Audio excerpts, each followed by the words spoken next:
নমস্কার বন্ধুরা, আজ আমি নিয়ে এসেছি দুর্দান্ত স্বাদের ঝিঙের একটি নিরামিষ রেসিপি, যেটা গরম ভাতের সাথে থাকলে এক থালা ভাত নিমেষেই হবে উধাও। অনেকেই আছেন ঝিঙে দেখলেই নাক সিটকান, একদমই খেতে পছন্দ করেন না। তবে এইভাবে একবার বানিয়ে দেখুন, ঝিঙে পছন্দ হোক বা না হোক সকলেই কিন্তু একদম আঙুল চেটে খেয়ে নেবে। আর বানানোর পদ্ধতিও কিন্তু একদমই সহজ ও সাধারণ, খুবই কম সময়ে আর ঘরে থাকা সাধারণ কয়েকটা উপকরণ দিয়ে এটা তৈরিও হয়ে যায়। তো রান্নাটা তৈরি করার জন্য প্রথমেই আমি এখানে 500 গ্রাম মতো ঝিঙে নিয়েছি। এবার ঝিঙের খোসা ছাড়িয়ে নিচ্ছি। তো দেখুন, ঝিঙের শিরাগুলোকে খুব ভালোভাবে বাদ দিয়ে দিতে হবে, আর খোসাগুলো দেখুন হালকা একটু করে রেখে ঠিক এইভাবে ছাড়িয়ে নিতে হবে। তবে আপনারা এই কাজটা কিন্তু বটির সাহায্যেও করে নিতে পারেন। তো সমস্ত ঝিঙের খোসা ছাড়িয়ে নিয়েছি, এবার এগুলোকে খুব ভালোভাবে ধুয়ে নেব। তো দেখুন একদম ভালোভাবে ধুয়ে নিয়েছি, এবার এগুলোকে কেটে নেব। আর কাটার পর কিন্তু আর ধোয়া চলবে না, তাই খোসাটা ছাড়িয়ে তারপর কিন্তু খুব ভালোভাবে ধুয়ে নিতে হবে। ঝিঙেগুলোকে এইরকম লম্বা মতো করে বড় বড় টুকরো করে কেটে নিচ্ছি। এবার এই ঝিঙের মধ্যে এইভাবে একটু করে কেটে দিচ্ছি, যাতে করে তেল মশলা ঝিঙের মধ্যে ভালোভাবে ঢোকে। তো সমস্ত ঝিঙেগুলোই আমি এইরকমভাবে রেডি করে নিয়েছি। এবার এগুলো একটা প্লেটের মধ্যে উঠিয়ে নিলাম। এবার এর মধ্যে অল্প একটু, প্রায় 1-3 চামচ মতো করে লবণ, হলুদ গুঁড়ো আর অল্প একটু লঙ্কার গুঁড়োও দিয়ে দিলাম। এবার দিয়ে দিচ্ছি 1 টেবিল চামচ মতো বেসন। এবার সব কিছু হাতের সাহায্যে খুব ভালোভাবে মেখে নেব। আর বন্ধুরা, আমি কিন্তু আমার চ্যানেলে এইরকম সহজ সাধারণ ঘরোয়া রান্না শেয়ার করে থাকি, তাই আপনারা যারা আমার চ্যানেলের নতুন বন্ধু আছেন তারা অবশ্যই চ্যানেলটিকে সাবস্ক্রাইব করে নেবেন। তো দেখুন সব কিছু খুব ভালোভাবে মেখে নিয়েছি। এবার এগুলোকে এইভাবে প্রায় 5 থেকে 7 মিনিট মতো রেখে দেব। আর এই সময় আমি এই রান্নার স্পেশাল মশলা তৈরি করে নেব। প্রথমে নিয়ে নিচ্ছি প্রায় 15-20টার মতো চীনাবাদাম। চীনাবাদামগুলোকে ভেজে দেখুন খোসা ছাড়িয়ে নিয়েছি। এবার সাথে দিয়ে দিলাম 1/2 চামচ মতো সাদা সর্ষে, 1/2 চামচ কালো সর্ষে আর 1 চামচ মতো সাদা তিল। আর দিয়ে দিচ্ছি 2টো কাঁচা লঙ্কা, তবে ঝালটা কিন্তু অবশ্যই আপনারা আপনাদের স্বাদ অনুযায়ী দিয়ে দেবেন। এবার মশলাটাকে আমি শিলেতে করে বেটে নিচ্ছি, তবে আপনারা চাইলে কিন্তু মিক্সার গ্রাইন্ডারে করেও বেটে নিতে পারেন। তো দেখুন মশলাটাকে আমি একদম মিহি করে বেটে নিয়েছি। এবার মশলাটা উঠিয়ে রাখছি। এবার গ্যাস অন করে কড়াই বসিয়ে এখানে দিয়ে দিলাম প্রায় 2 চামচ মতো সরষের তেল। তেলটাকে ভালোভাবে গরম করে নেব। তেলটাকে ভালোভাবে গরম করে নিয়ে এবার এর মধ্যে মেখে রাখা ঝিঙেগুলো দিয়ে দিচ্ছি।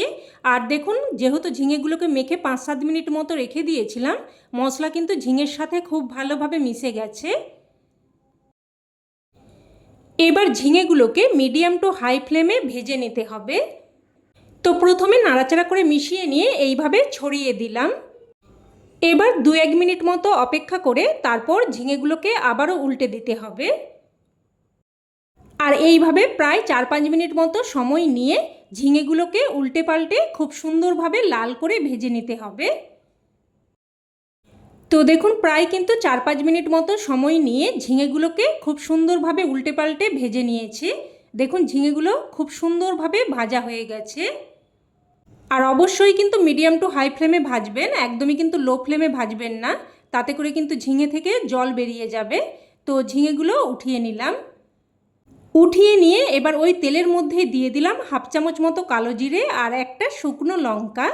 ফোড়নটাকে কয়েক সেকেন্ড নাড়াচাড়া করে ভেজে নেব। ফোড়নটা ভেজে নিয়ে এবার এখানে দিয়ে দিচ্ছি টমেটো।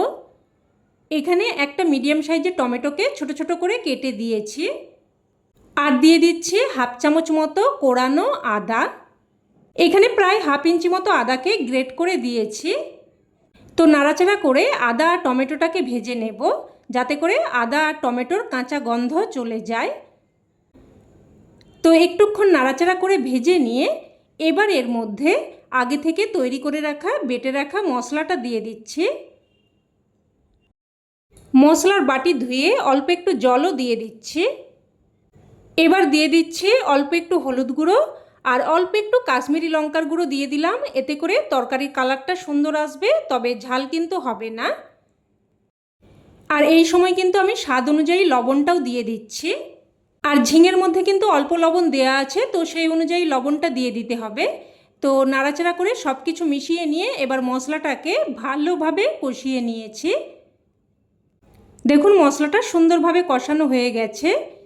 এবার এর মধ্যে ভেজে রাখা ঝিঙেগুলো দিয়ে দিচ্ছি। আর থালাটা ধুয়ে অল্প একটু জলও দিয়ে দেব। সব কিছু নাড়াচাড়া করে আবারও ভালোভাবে মিশিয়ে নেব। মিশিয়ে নিয়ে আবারও একটা ঢাকনা দিয়ে দিয়ে মশলাটাকে সবজির সাথে ভালোভাবে কষিয়ে নেব। তো প্রায় 2-3 মিনিট ধরে ঢাকনা দিয়ে দিয়ে সবজির সাথে মশলাটাকে দেখুন বেশ ভালোভাবে কষিয়ে নিয়েছি। আর মশলা কিন্তু যতই ভালোভাবে কষাবেন রান্নার স্বাদ কিন্তু ততই বেড়ে যাবে। তো এবার এখানে দিয়ে দিচ্ছি 1 বাটি মতো গরম জল। সব কিছু নাড়াচাড়া করে ভালোভাবে মিশিয়ে নেব। মিশিয়ে নিয়ে এবার একটা ঢাকনা দিয়ে মিডিয়াম ফ্লেমে প্রায় 4 থেকে 5 মিনিট মতো রান্না করে নেব, যাতে করে ঝিঙে ভালোভাবে সেদ্ধ হয়ে যায়। তো প্রায় 4-5 মিনিট মতো ঢাকনা দিয়ে রান্না করে নিয়েছি। তো ঢাকনা তুলে নিলাম, আবারও একটু নাড়াচাড়া করে মিশিয়ে নিচ্ছি। এবার দেখে নেব ঝিঙে ভালোভাবে সেদ্ধ হয়েছে কিনা। তো দেখুন আপনাদের কেটে দেখিয়ে দিচ্ছি, ঝিঙে একদম খুব সুন্দরভাবে সেদ্ধ হয়ে গেছে। এবার এখানে অল্প একটু চিনি দিয়ে দিচ্ছি, এতে করে স্বাদটা সুন্দরভাবে ব্যালেন্স হবে আর খেতেও কিন্তু খুবই ভালো লাগবে। তবে আপনারা রান্নাতে যদি একদমই চিনি অপছন্দ করেন সেক্ষেত্রে কিন্তু চিনিটা বাদও দিয়ে দিতে পারেন। তো চিনিটা দিয়ে ভালোভাবে মিশিয়ে নিয়ে এবার এখানে দিয়ে দিচ্ছি অল্প একটু গরম মশলার গুঁড়ো, আর দিয়ে দিচ্ছি 1/2 চামচ মতো ঘি। গরম মশলার গুঁড়ো আর ঘিটা দিয়ে ভালোভাবে মিশিয়ে নেব। বন্ধুরা আপনাদের কাছে অনুরোধ রইল এইভাবে এই রান্নাটা কিন্তু অবশ্যই একবার হলেও বানিয়ে দেখবেন। খেতে ভীষণই টেস্টি হয়, একবার খেলে রোজ বানাতে ইচ্ছে করবে। তো গরম মশলার গুঁড়ো আর ঘিটা দিয়ে মিশিয়ে নিয়ে তারপর গ্যাসের ফ্লেম বন্ধ করে একটা ঢাকনা দিয়ে স্ট্যান্ডিং টাইমে রেখে দিয়েছিলাম। আর এখন রান্না কিন্তু একদম তৈরি। এবার এটা গরমাগরম ভাতের সাথে পরিবেশন করুন, খেতে কিন্তু জাস্ট ফাটাফাটি লাগে। তবে আমার কথাই নয়, অবশ্যই আপনারাও এইভাবে একবার বানিয়ে দেখুন, না হলে কিন্তু এর স্বাদ আপনারা বুঝতেই পারবেন না। তো রেসিপি কেমন লাগলো অবশ্যই কমেন্টে জানাবেন, আর ভালো লেগে থাকলে প্লিজ একটা লাইক দিয়ে দেবেন, আর চাইলে অন্যান্য বন্ধুবান্ধবদের সাথে শেয়ারও করতে পারেন। তো আজ এই অবধি, আবারও অন্য কোনো রেসিপিতে দেখা হবে। ততক্ষণে সকলে ভালো থাকবেন, সুস্থ থাকবেন, আর সকলকে ধন্যবাদ।